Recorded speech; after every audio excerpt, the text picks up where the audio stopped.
Welcome to the Dr. Reilly Show.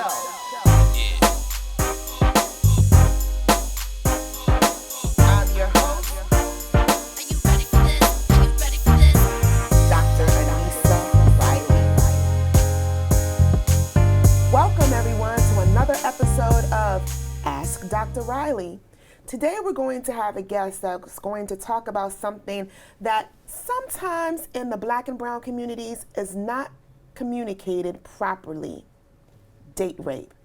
So if you want to know about date rape, today is the day to ask Dr. Reilly. My guest today, her name is Maia Mungen Oriol, and we just want to welcome her here today as she shares her story with us. We are honored and privileged to be able to hear her journey to where she is today. So welcome, Maia. How are you? I am good. Thank you. Did I pronounce your name correctly? Yes. Okay, absolutely. so that's good because I have to make sure I do that. And I would like to first ask you, what is your definition of sexual trauma? I think sexual trauma means different things to different people. For me,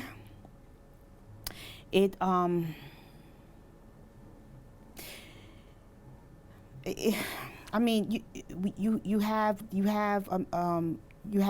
rape, you have instances where you have where you are promiscuous, and that's because of trauma. So to me, that is another form of sexual trauma. But definitely date rape from a family member, rape from just someone that you don't know. So there's so many different forms of sexual trauma. Now, I hope you will allow me to ask this question and you'll be open, but as soon as I put those two words together, sexual trauma, and asked you about it, I saw an emotional reaction. Can you just lean into that a minute and just share with our audience why I already see your tears filling your eyes and why I already see an emotional reaction just on those two words alone? I mean, sex is such a huge part of our society, and it was something that was not taught to me properly from young, and it allowed for years and years of misinformation, of me abusing myself, of me allowing other people to abuse me in many different ways. So when you talk about sexual and trauma, all of it is just mixed together for me, and that probably led into my date rape. So before we get there, you said something that I would like for us to kind of tap into a little bit. You said when you were little, you got some misinformation. No information. So it went from misinformation to you didn't get any information. Can you explain what that means? When you say no information about sex, what specifically do you mean? I was born in 1976, so it was a time where parents really didn't talk to, no, don't have sex, that's it. That's what I said, that's it. It wasn't something that was discussed. It wasn't something that was explained. It was just, don't have sex, that's what I said. You're gonna get in trouble, I'm gonna beat you, stuff like that if you do. So my mom wasn't an open person when it came to talking about sex and having those conversations with me. So anything that I learned was in the street or, from a friend or, even down to like some of my friends. I was the last one of my friends to have sex at 15. I had friends that was having sex at 12, 13, 14. So at 15, I was the last one out of all my friends. And it was like, would you just go ahead and have sex already? From my friends. So that's what I mean by misinformation. And then I'm listening to them and their experiences and not getting it from the people that I needed to get it from or should have gotten it from, and knowing and evaluating myself, my body, and intertwine that with the values and ethics that was set in me and instilled in me. So, just because you instill these values and ethics in your children on one end, it has to be a rounded thing. And that was a part that was like off limits. So not having the information, because you said no, and I know people are like, she said no, so no means no, she didn't get anything. But I just wanted to be clear as to what information did you get. So the only information she had was don't have it. And we know as children, when you say don't do something, you're going to do it. Prime example, you go to a park, you go to a museum. The museum says don't touch it. What do you want to do? Your natural curiosity is to touch it. You walk in the park, it says don't walk on the grass. Your natural curiosity, walk on the grass. So that same concept is applied to don't have sex. It begins to awaken your curiosity. So in addition to that piece of information that you had, coupled with your friend's information, well, 12-year-old information, you decided to have sex at 15. Can you talk about that experience? Well, why the face? Because it was, it was just an experience. It wasn't, as a youngster, I was always the darker one. I was always the bigger one. All my friends was light skinned, slim, nice hair, or just, the average accepted person at that time. So for me, it was a little, different. And that contributed to low self-esteem, which I didn't know or understand at that point in my life. I just knew that I wasn't accepted.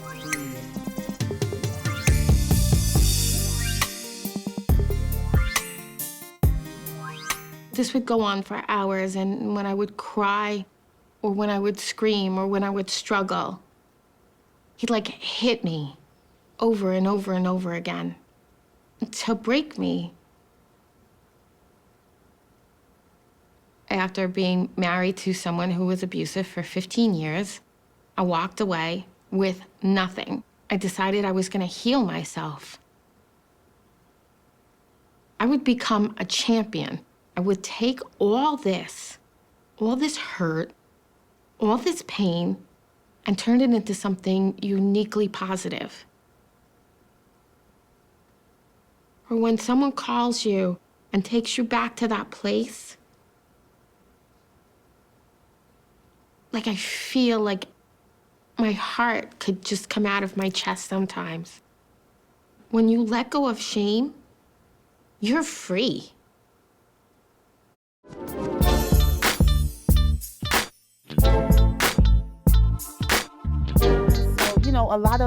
A lot of things that happen to you when you were a child, unbeknownst to you, causes low self-esteem, whether it be acceptance from family members, from friends, from just strangers, and that was a part of the reason why it was just like an experience for me. It just wasn't like, I had my first experience with a friend from my block, and I wanted it. It wasn't even something that, he wanted per se. I liked him, and I made myself available to him. And so my first sexual experience wasn't one that was memorable. It wasn't one that was feeling oriented. It wasn't one that was special. It just was sex. We just had sex. And that followed me for years after that. A lot of experiences was just sex. It wasn't to me, I was like, no connection. Right. And for years, that's how it was. Even when I was, had a relationship with somebody, it just was sex. So for a lot of time, I wasn't very, affectionate and into it to a certain extent. It just was like, all right, this is what we doing, let's do it. Whatever it was, whatever type of sexual experience I was having, it just was like, let's do it. And that was it. And I feel like for years, that was my pattern. So that's interesting, because I'm listening to you now, and when you're just saying the word sex, it's just matter of fact. We just did it, that's it, all right. It reminds me of a quote from a movie, he get on top of me and do his business. Right? And so how unfortunate it is that a lot of us feel that that's what they do, get on top of us and do their business. And when it's over, it's over. And there's no connection. And I think a lot of the times it's the connection piece born out of what you just said, acceptance or low self-esteem, that causes a lot of relationships to be wrecked. Absolutely. Wrecked. Absolutely. So fast forward to our topic today, date rape. Can you give a definition of date rape? Because I think we need to be clear with our audience when we talk about date rape. What are we talking about specifically? So I was seeing this guy at one point. We had sex. And, you know, when I stopped seeing him, you know, that was it. Fast forward, we saw each other again, and, you know, we exchanged numbers again. And, you know, we were talking on the phone, you know, here and there. And one day he was like, you know, come see me. But this was a part of my life where I was beginning to come into myself. So it wasn't business as usual. And it wasn't, you know, I wasn't in that space. I was in another space. So I'm not thinking that I'm going to see him and it's just going to be, you know, it's going to be a sexual thing, because I'm in a different space. So when I went over there, I was going over there to chill with him, to just, you know, see him. But that wasn't what he was looking for. So, you know, we're watching TV, you know, chilling, you know, talking, playing games, and he goes to start touching. Let me stop you right there so that way we can capture. So far, we're going to define date rape, listening to how you're describing it as someone you were dated, possibly in a relationship, no longer in a relationship, or now friends.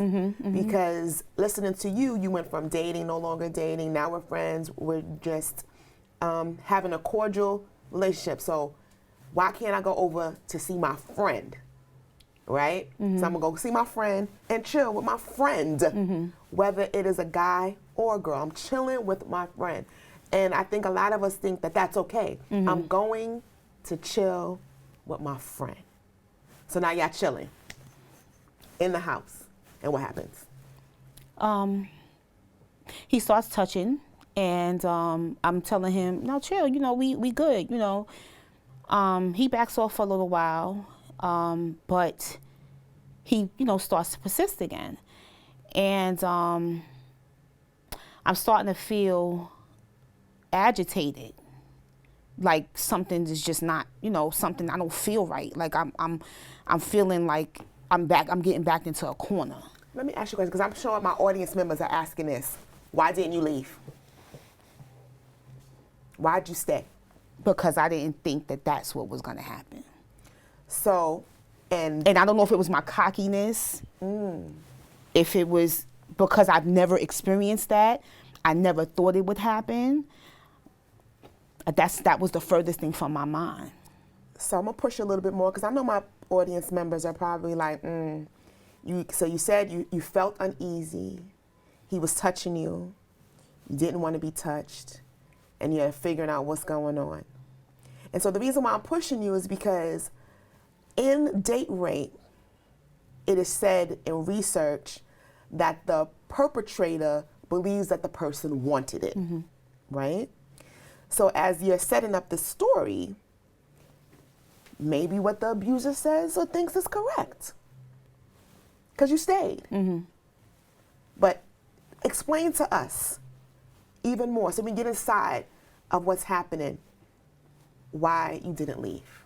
Well, what happened was when I did get up to leave is when he threw me on the floor. So once I started to feel that feeling, I'm contemplating to myself, okay, what's up? What you gonna do? And I'm still trying to feel him out and see, you know, where his head is at. And by now, you know, it's kind of obvious. So it's like, all right, what you gonna do? I'm sitting there, I'm seeing, you know, because he was a big dude. He wasn't a fat dude, but he was just like a real stocky built guy. So I'm like, what are you gonna do? How you gonna approach this? So I lean up off the couch, and I lean up, and I'm sitting on the edge of the couch, and I'm like, okay, you know, I'm about to go. So I stand up to get ready to leave, and he stands up with me like if he was gonna walk me to the door. And as I step to go to walk towards him, like past him, he grabs me and throws me down on the floor, and he starts to take my clothes off. So, you know, it's what you gonna do again. I'm still, no, you know, this is not what I want to do. You know, I didn't come here for this. You know, I'm still trying to rationalize with him and talk to him. But he wasn't trying to hear none of that. So he starts to hold me down. And I'm trying to squirm myself away from him. And then in my head, it's just like, you got to take this L. Because it's not like, I feel like it was not much that I could have done. Because I couldn't fight him. And if I did get too physical with him, what was he gonna do? Was I gonna be able to walk away from this with just trauma to my coochie? Or was I gonna have actual physical trauma to my body? And I decided to just take that L. When he was done, I got up, I got dressed, and I walked out. I need a minute. Cut.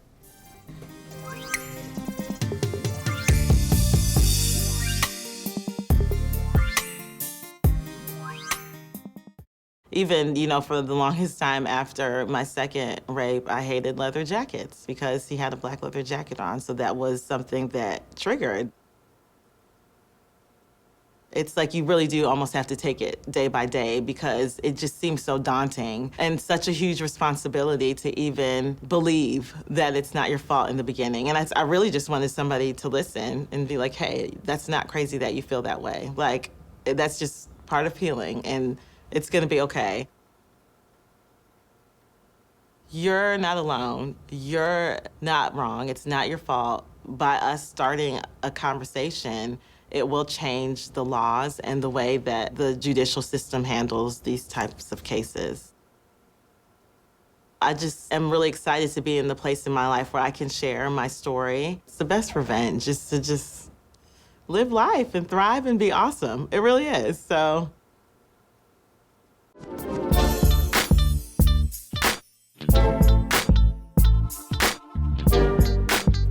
take no 3. 3, 2, 1, action. So we're back, and we just heard Maia so vividly describe her experience with a perpetrator that committed an atrocity against her. Society calls it date rape. But it was more than date rape. It was a rape of her self-esteem, a rape of her love for herself, just a rape, period. Rape comes with violence, and this is a violent act. And so as we continue the conversation with you, Maia, I just want to offer a prayer of blessing and comfort to your soul and to your spirit, because I felt it. And I was there with you in that moment. And I felt the freeze. You know, oftentimes we're in situations and we don't know what to do. And then we feel like we blame ourselves afterward. Absolutely. So with that, I want to say, let's go now. So it's over, you left. Now take us to that emotion of the aftermath of it all. I left. I don't know, a lot of people are not maybe familiar with the Bronx, but I was at 1600 Sedgwick Avenue, and it's nothing over there, isolated. So I'm walking, and my phone rings, and it's one of my friends. And when I answer it, I just bust out crying. And it's like, what's going on? What happened? And, you know, as I'm trying to tell her through, you know, my tears, you know, this is the days where, you know, we used to be in the street fighting.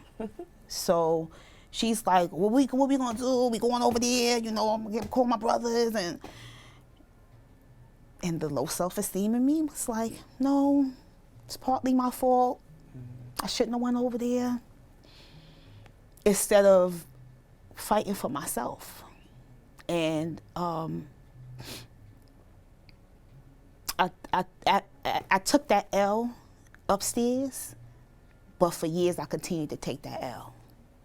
So let me stop there, because you described it already. I'm gonna take this L. Can you describe for our viewers, what do you mean when you said take that L? Because some people may not understand what that means. It was a loss. It was a loss to myself, to my body, to my soul. It's like something, they take something from you, and you can never get that back. You can never ever get that back. And when you willingly giving yourself to somebody is one thing, but when someone takes that from you, what you don't want to give, it's a different type of feeling, whether you slept with them or not. I did not want to do that right now today. That's not what I wanted. And for someone to take that from you, the violation that you feel is just another level of something that sometimes you just can't explain. So some people just don't talk about it. Some people just say it's life, or I'll deal with it, not realizing how it hurts you internally. And for years I did not talk about it. So what brings you to be able to talk about it now? Counseling, coming to grips with a lot of things in my life. You know, for years I've been, I've gone through a lot. I've gone through a lot with men. I've gone through a lot, with just life in general. Excuse me, I'm so sorry. And I'm coming to a place of peace within myself, and acceptance within myself, and trying to live unapologetically for Maia, which is stuff that I did not do. Like, I'll die, I'll go to war for somebody else in my family, my friends, but for Maia, it was always, oh, it's all right. Oh, they did that to you. Oh, it did that to me. It's all right. And I always was that person. And I feel like that stems back from my father. And being and trusting and being understanding and taking whatever he would give out whenever he would come, which would be every couple of months. So I trained myself to be able to accept anything from him as a man and men after that. So you're bringing up a really good, interesting point about relationship dynamics. So you talked about the relationship with your friends who were willing to go to battle, go to war for you, and you said no. And then you talked about your relationship with the perpetrator, and how that relationship was different because of what you thought and what you wanted. He didn't want that or honor that. You talked about your relationship with your dad and how you feel that the way you accepted what he was giving out in the relationship wasn't what you wanted. And so I would like to talk about, how is your relationship now with the perpetrator? I saw him one time after that, and we looked at each other and kept walking like we didn't see each other. Wow. And how did that feel? It felt horrible, and it brought back a lot of feelings. But as Maia being Maia, I pushed those down. And a lot of times, you do, people in general, women, men, we do that, and we live our lives, and we walk every day like if nothing's wrong, when we are hurting internally, we're hurting in the inside. Women and men alike, we're hurting, and those hurts that we're walking around with, it seeps out in different ways. So when I say sexual trauma goes far beyond just that one time or that 2 times or that 3 times or whatever happened to you in the span of your life, it travels, it eats at the soul of you, and it passes along to people that you deal with, whether it be a relationship, whether it be a family, whether it be your children, whether it be your parents. Because if you don't communicate it with them, you still lash out at them because you wasn't there to save me. But they didn't know, they couldn't be there to save you. So as a teenager, I was angry at a lot of different stuff, which also is a cycle that opened the door up for a lot of stuff. You just said so much in that one piece about relationships and your parents not being there to save you if they don't even know, because I think some parents feel guilty once they find out things that happen to their children that they didn't know. But I say, parents, forgive yourselves, because if you didn't know, how could you help? You know, you are not the all-knowing parent. You're doing the best that you can. So I encourage you, parents, to continue to do the best that you can. But the point I want to kind of bring out is teenage behavior. And so, you know, I've talked to a couple of women, and a lot of them talked about during their teenage years is when they began to act out around that.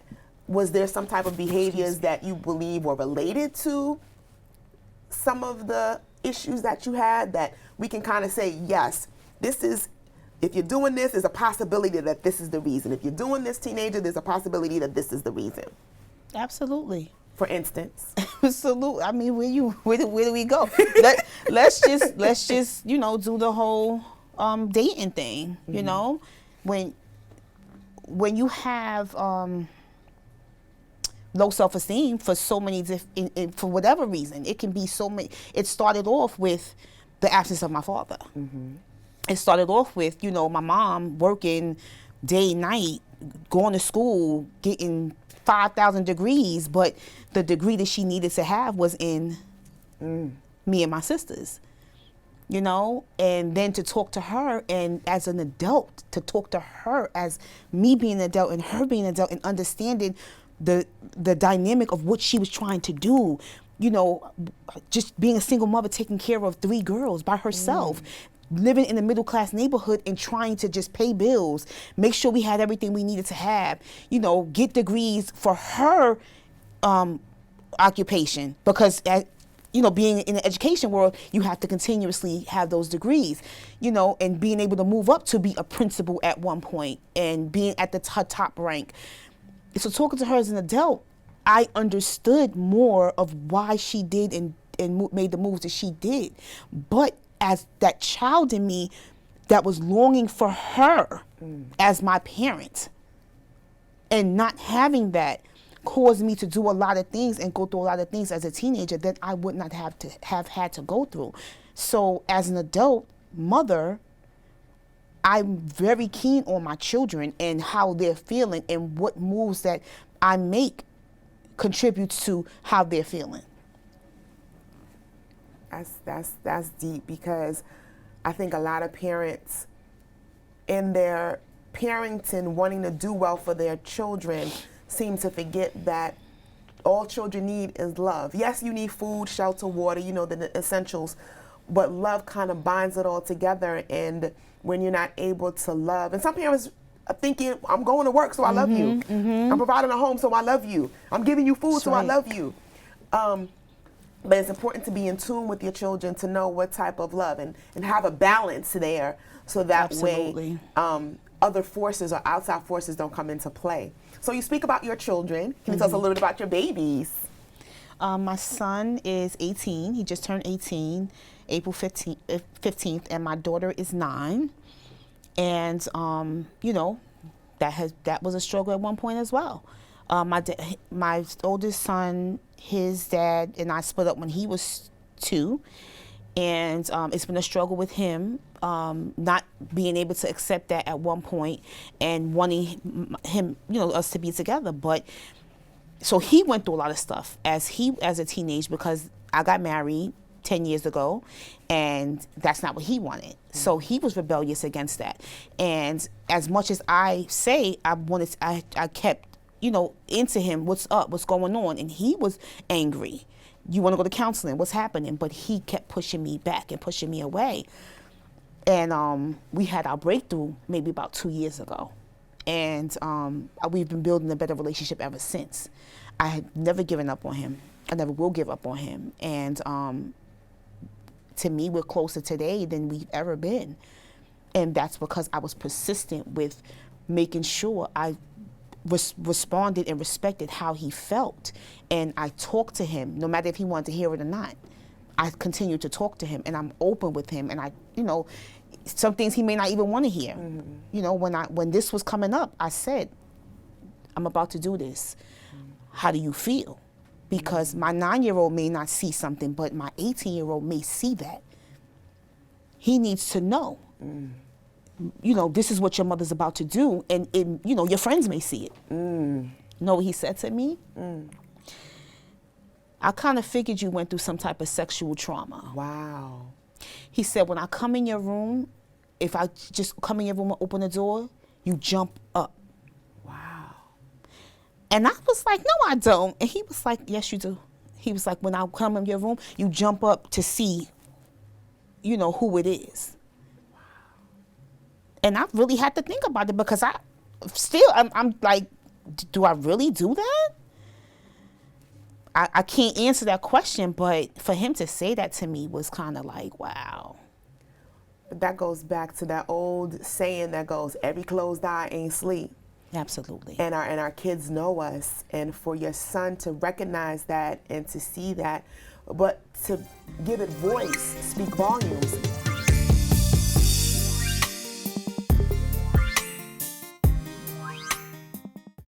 This is what kings and queens do. This is absolutely normal. And I believed it. I believed that this was something that just happened to children. As I got older, it got more progressive. At age 15, he had sex with me. It was so much brainwashing to the point where I didn't even love myself. It made me promiscuous. It made me think that drugs were the only way out. It's like I was looking for love in all the wrong places. So I had to forgive him and move on. I'm glad to know that there's somebody that understands what it means to have your everything stripped from you. I just think it's just the best organization that they could have for people that are afraid to run, people are afraid to tell. Don't be afraid. Don't be afraid to tell.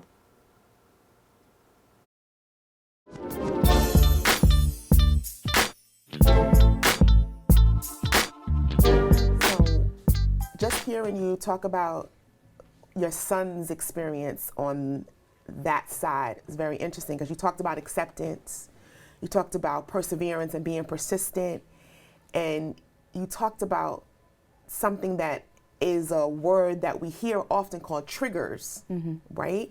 So listening to some of your triggers, are you aware of some of the triggers that trigger these memories or moments that sometimes you have to fight through? They used to be, but as I'm getting older, I am aware, and still things come up that, you know, I didn't remember. Being touched by a cousin. One day I had a dream, and I woke up and everything was just clear and laid out. These were things that I suppressed since I was a little kid. I did not remember. And from that one dream, everything just came crystal clear. And I remembered everything like it was yesterday. So I don't even know what triggered that. I can't even explain what triggered that. But it was something happened within that time frame that triggered that particular memory. So I can't really say that, or, you know, you always know what your triggers are, but when it comes to the low self-esteem part of it, which caused depression, you know, for years, I'm very keen on those triggers, and I've been actively in counseling for the last almost 2 years now. So, you know, and I'm still combing through things. So I feel like, you know, really taking the time out to really know yourself and get into yourself. Unfortunately, you know, with my mom being sick for years, it drew me into myself more. And whereas before I was out partying, you know, living and doing different things, and I didn't take the time to really know and get into myself. I was so into other people and doing things and moving and shaking. Being and taking care of my mother, being her caretaker, had me in the house and had me in my thoughts. And I was sorry to cut you off, but what you're making me think about is what's happening in the world right now. Yes, absolutely. With the pandemic and the coronavirus, and we are in the house, and people are forced That's right. to take stock of who they are. So yeah, that's what you had me thinking about, that people are home by no choice of their own and having to look at themselves and figure out who they are. That's and right. do they like what they see? That's right. That's right. So it's interesting how your situation came about to bring you to this place of awakening. And even your son, with the trigger of opening up the door and not knowing and jumping up, was also probably a starting point to take a minute and go, wait a minute, if my son is saying this, then let me take a minute. Some people would have been like, you don't know what you're talking about, young man. But for you to have that relationship with him, for him to say that, and then coupled with your mom's illness, you know, it was just an open door for God to begin to heal and allow your healing to come through. But I do want to talk about something that I know that is on your heart. It's your passion, and it tastes good. It's your catering business, girl. Talk about that catering business. Well, Yes, mac and cheese. I started M&D Soul Food back in 2005. I've always wanted to be my own boss. That was another part of not having control over my own life. That I wanted to be. To me, I really realized that last month. That was a part of me making that decision, because I'm my own boss, the boss of my own destiny, which I never was before. So I started it back in 2005, and it just started from me cooking and doing things for other people, here and there. You know, oh, can you make me this? Can you make me that? And then one day somebody was like, you need to turn this into a business. And I was like, wow, wait a minute, I should. So I started from my home. It was a real business from my home. Like, I got flyers together. I handed out flyers. I was, you know, doing deliveries. I had people working for me in my house, making deliveries to the courthouses, to judges, to lawyers, Hustler. You know, different, wherever in the Bronx or Harlem people wanted food, you know, we would do from 11 to 7 p.m. every day, Monday through Friday. And it started at my home. And then from there, I opened up my first restaurant.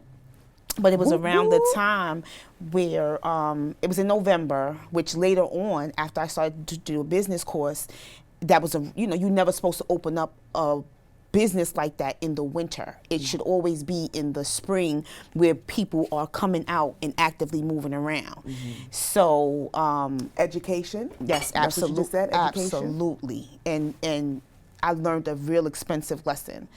But I opened it up in November 5th to be exact, and the MTA strike happened. That also put a halt. My first month was amazing. I was, doing $1,000, $2,000 a day from, family and friends and everybody supporting. And then it was like a halt. So we had to close the next year, and I continued to do catering. I've been doing catering since 2005, and I've been blessed to continuously have customers that come back. I don't even have to promote anymore. I just continuously have customers that come and support me by word of mouth. I've been taking a little short sabbatical for the last couple of years. I only take business of people that I already know. Of course, you know why my mom passed, and it's just been really difficult for me. But thank God, through healing and taking a minute for myself, I'm ready, and I'm going back. I'm coming out full speed ahead. You didn't say the name of your business because it's good food. Please trust me. M&D Soul Food. M&D Soul Food. Do not forget it. So I closed my website down when I decided to take a little sabbatical. So I didn't want any new business, but I do have a FB page, and you can look it up, M&D Soul Food. My phone number is 646-554-6933. So you can look me up on Facebook, or you can call me, and we are ready, willing, and able to cater whatever you need. So can you give a little rundown of the menu, because everything on the menu is just delicious. So just give a little bit of snapshot of what you make. Well, the favorite for me, I'm sorry, I'll let you talk first. No, go ahead, Gail. What's your favorite? My favorite is the mac and cheese.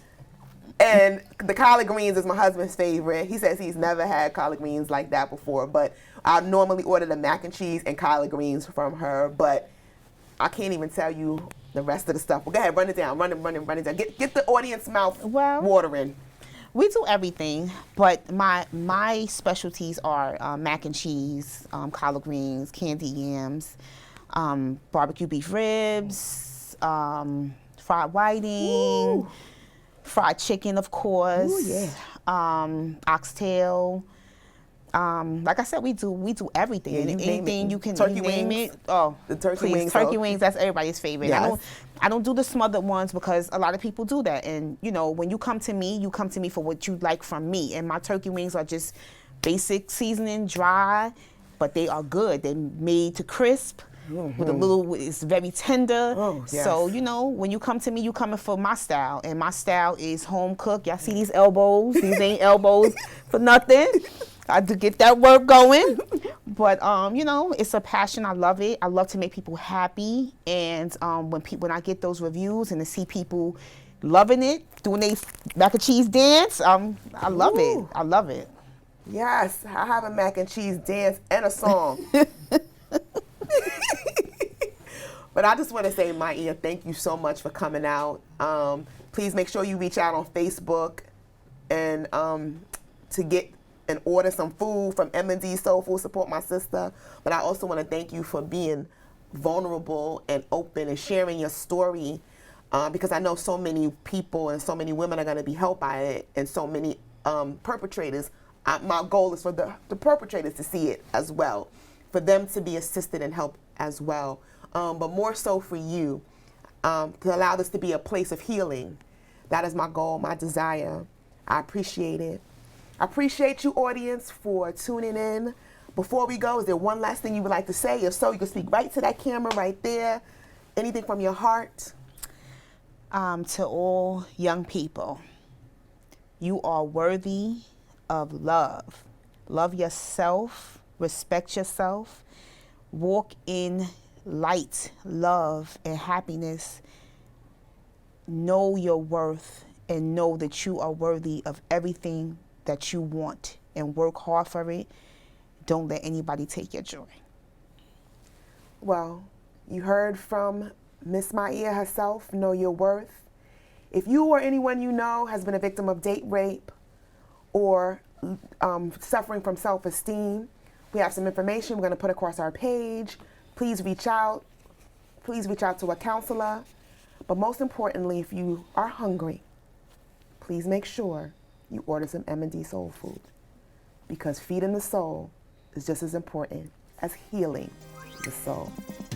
I'm Dr. Reilly, and this is Ask Dr. Reilly. Peace out.